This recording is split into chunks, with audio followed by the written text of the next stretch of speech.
Bienvenidos a este vídeo de Screencast sobre simulación de técnicas de deformación plástica. Mi nombre es Carlos Vila y pertenezco al grupo de investigación en Ingeniería de Fabricación. Los objetivos de este vídeo son describir los métodos de simulación de técnicas de conformado por deformación plástica de materiales metálicos y comprender así la importancia de la definición de condiciones de contorno, parámetros que influyen en la simulación y resultados esperados. En estos procesos tecnológicos partimos de un modelo tridimensional que caracterizamos geométricamente y al cual asignamos material. Utilizando el análisis de elementos finitos, definimos las condiciones de contorno y realizamos un mallado del sólido rígido. A través del cálculo por elementos finitos vamos a obtener una serie de resultados que vamos a presentar gráficamente y que caracterizan la tecnología de conformado. Dentro de las tecnologías de deformación plástica, volumétrica o de deformación de volúmenes, encontramos las técnicas de laminación, forja, extrusión, estirado, trefilado y otras muchas variantes de cada una de ellas.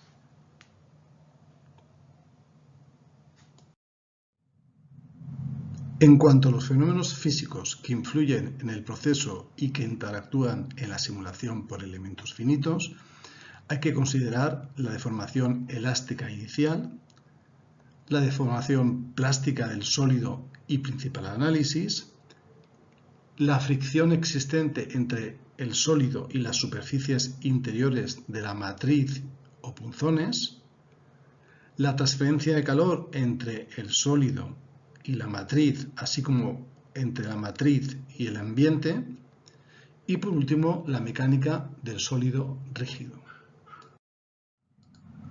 Una vez terminado el diseño de detalle y para validar nuestro plan de procesos de fabricación simulando estas operaciones tecnológicas, lo primero es definir las condiciones de contorno. Partimos de un sólido o preforma cuya deformación plástica nos dará la pieza resultado final. Para ello hay que definir el material y las propiedades de este sólido y su modelo de deformación plástica. Asimismo, vamos a necesitar unas matrices, semimatrices, dos mitades, que van a ser las encargadas de darle la forma geométrica. Por tanto, también deberemos definir el material de estas matrices y tratarlas como sólidos rígidos. Otros elementos a definir son las cinemáticas de la prensa, con sus desplazamientos y velocidades. Por último, hay que indicar la temperatura inicial a cual vamos a trabajar el material y el coeficiente de fricción y la transferencia de calor entre el material en bruto y la matriz. De la misma manera, habrá que definir la temperatura inicial de la matriz y la transferencia de calor entre la matriz y el entorno ambiental. Así, como resultados principales de esta simulación, obtendremos las deformaciones instantánea, equivalentes, principales, las tensiones equivalentes y principales, la temperatura instantánea, la fuerza de deformación y otros resultados. Respecto del estado de las aplicaciones de simulación de operaciones de deformación plástica en volumen, podemos decir que a fecha de hoy encontramos soluciones para los siguientes ámbitos. En cuanto a la modificación de la geometría inicial, el llenado de la cavidad de la matriz, la obtención de las tensiones direccionales instantáneas y de las deformaciones direccionales instantáneas, así como las fuerzas de procesado, todas las aplicaciones ya lo tienen como un estándar. Sin embargo, el cálculo de esfuerzos en la herramienta, matriz, punzón, etc., y los cambios microestructurales se encuentran solo como aplicación comercial avanzada. Finalmente, el desgaste de las herramientas está actualmente todavía en estado de investigación y desarrollo. En cuanto a los fenómenos físicos que influyen en el proceso y que interactúan en la simulación por elementos finitos, encontramos en este caso que es importante establecer la deformación elástica local, la deformación plástica en zonas localizadas, la fricción entre la chapa metálica y la matriz y por último la mecánica del sólido para poder obtener los resultados deseados. En este caso, la definición de las condiciones de contorno es similar. Partimos de una chapa, que es el sólido inicial. Tras la deformación, la pieza será el resultado deseado. A esta chapa hay que asignarle material con sus propiedades y hay que definir su modelo de deformación plástica particular.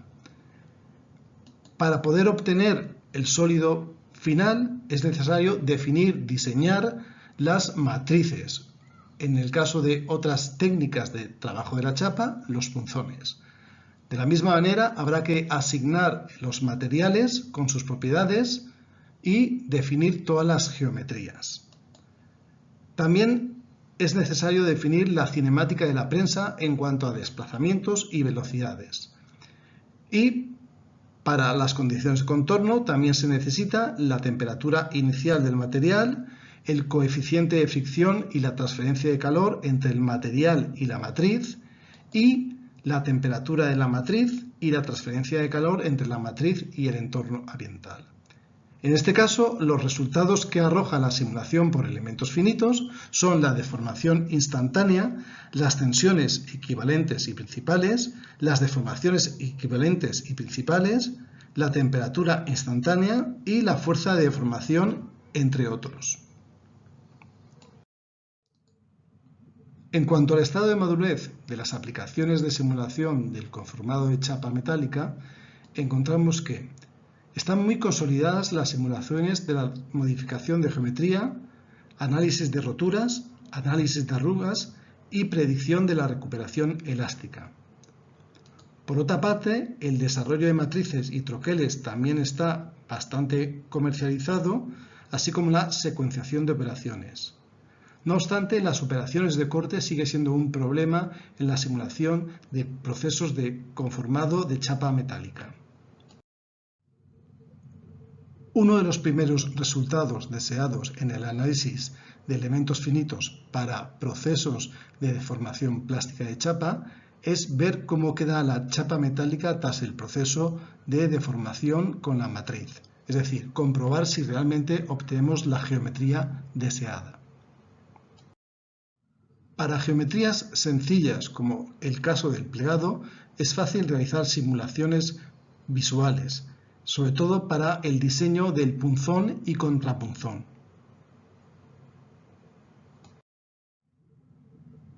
En el trabajo de la chapa, sin corte de metal, es importante comprobar que en las zonas de doblado, tanto compresión como tracción, se mantienen los espesores deseados.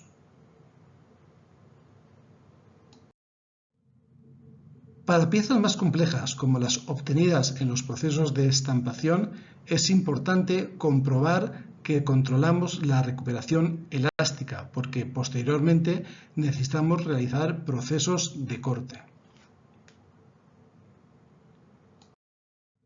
Como hemos comentado antes, el problema más crítico por resolver es la simulación de operaciones de corte. Puesto que pasamos de tener de un sólido rígido con elementos finitos conectados a dos sólidos con elementos finitos separados sin solución de continuidad. Respecto de la predicción de arrugas durante las operaciones de trabajo de la chapa, podemos explorar distintas alternativas. Por ejemplo, en la figura podemos observar que realizando una fuerza de pisado de 10 toneladas, la pieza final sale con defectos de arrugas, mientras que si aumentamos la fuerza del pisado a 30 toneladas, la pieza final es la deseada. Y con esto damos por concluido este vídeo de Sciencast sobre simulación de técnicas de deformación plástica.